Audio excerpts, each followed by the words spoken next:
So, are we sure we don't want to trade Vejmelka to the Oilers? No, absolutely not. Oh, come on, this shutout means nothing. The second time in Coyotes history that we go back-to-back shutouts is nothing. It ain't easy being a Coyotes fan, but it sure isn't easy being a Coyotes fan in the middle of Alberta. To the north of me are the Edmonton Oilers, and to the south of me are the Calgary Flames. And here I am, smack dab in the middle. So join me as I talk about the 23-24 Arizona Coyotes on Season 1 of the Albertan Coyotes Fan. So stay howling and go Yotes!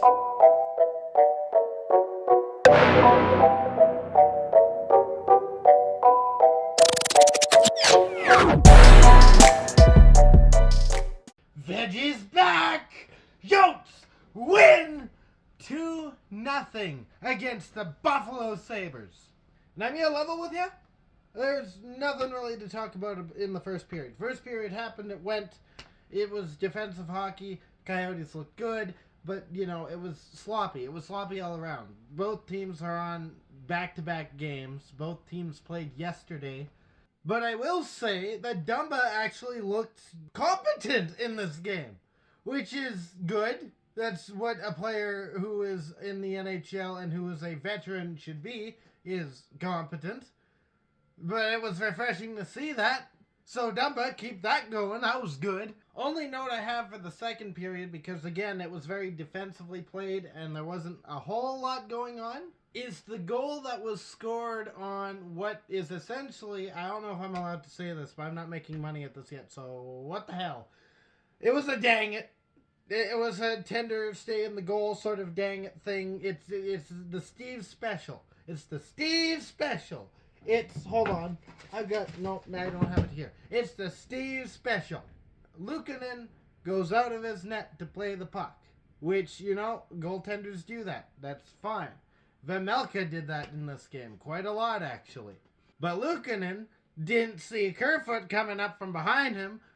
Kerfoot strips the puck away, takes the puck, passes it into the slot. Keller receives it, buries it. 1-0. Oh, sorry. There were two notes. There were two notes in this period. The second one is for Vejmelka. Well, the Coyotes had a bit of a mistake, shorthanded, which I didn't like. Two Sabres players, back-to-back, like one after the other, tried to take a shot against Vejmelka. Vejmelka stopped both of them. Now, this double-edged sword. We should not be allowing shorthanded plays like that to occur, but also, Vejmelka stopped them, so it's fine. And we get into the third period. And, when you think of the Coyotes, our tough guy, obviously, is O'Brien. Our playmaker is Keller. Our big hit master guy, the big wham guy, is Krause. But he can also play. Kerfoot's a really good hand up front, right near the net. But O'Brien, all around, he's our tough guy. He's our guy that we get out there to basically send a message. Guess what? He can play hockey too. He gets a breakaway, which is spurred on by Cooley, by the way. An assist by Cooley, because O'Brien takes it the length of the ice and he has a little bit of room. He's making space between him and the defenseman that's trailing him. And he switches to the backhand. And Luukkonen is beat. It goes up top shelf into the back of the net. That is 2-0 Coyotes. And at this point, I think there was 10 minutes left. Now, we fast forward a bit because, again, it kind of slowed down a bit. Well, I shouldn't say slowed down. Coyotes had the upper hand, basically, for the rest of this game. But we get to the point where Luukkonen goes to the bench, and there's an empty net. And I don't know what's going on with the Coyotes, but we just don't know how to play when there's an empty net. We were in their zone for, I think it was a full minute, where we had the puck. And we kept trying to shoot. It was either going wide, or it was just a little bit short, or it was picked off. And it's an empty net, guys. What are you doing? What are you doing? Regardless of all that, game ends 2-0. And that is 2 shutouts in a row, which has only happened once in Coyotes history, and that was a long time ago. I think this was back when we had what's his, the Bulin Wall. That guy.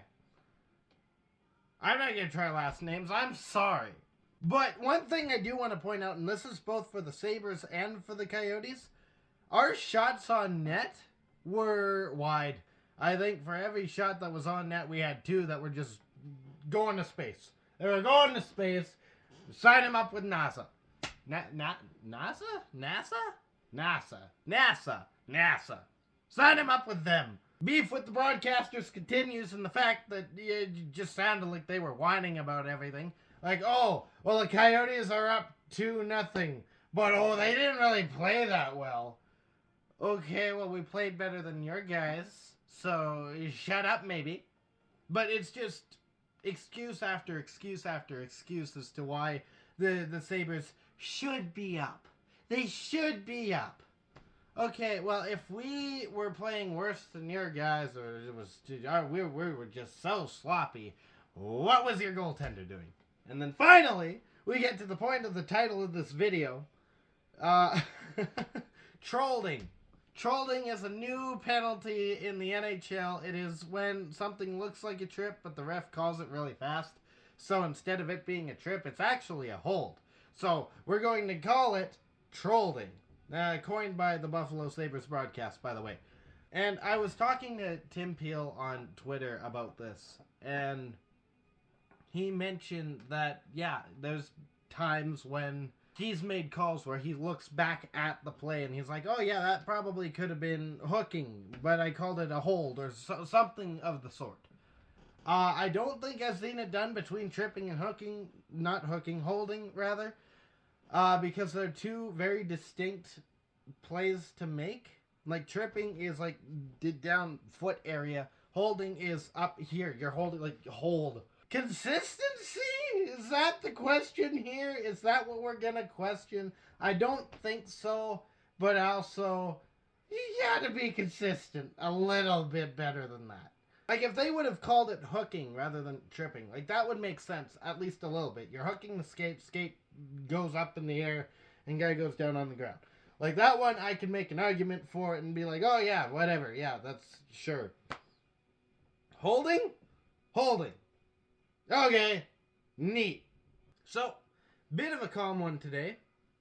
I don't know if I should be happy about that, but, you know, I'm going to be happy about that. I'm going to choose to be positive.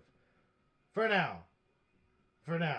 Our next game is on Tuesday. It is against the Ottawa Senators. So we've got a 2-day break where I get to breathe and they get to breathe. They need it more, but I get to breathe. Kind of. Sort of. So in the meantime, stay howling. Go Yotes! If you liked what you saw, you can hit the like button. I mean, if you pause, well, my finger's like right above it. Like at some point here, I have to be pointing right at it. Like, you know, at some point I have to be. Granted, if you pause and it hits the dislike, like my finger's above the dislike, there you go. Now you know what you have to pick. If you want to see more of this, of me, maybe at some point without the color in the hair, but you know, it's not going anywhere for the little bit. You can hit the red button, the red subscribe button that says subscribe on it. And that would help. That would be very appreciated by me. And if you want other people to go through the circumstances that are this channel, it's Yotes channel. What are you going to expect? Nothing. You can't expect anything with this team. Share it with your friends. Have them come and yell at me because I'm a team of irrelevancy. A fan of irrelevancy. There we go. Yeah.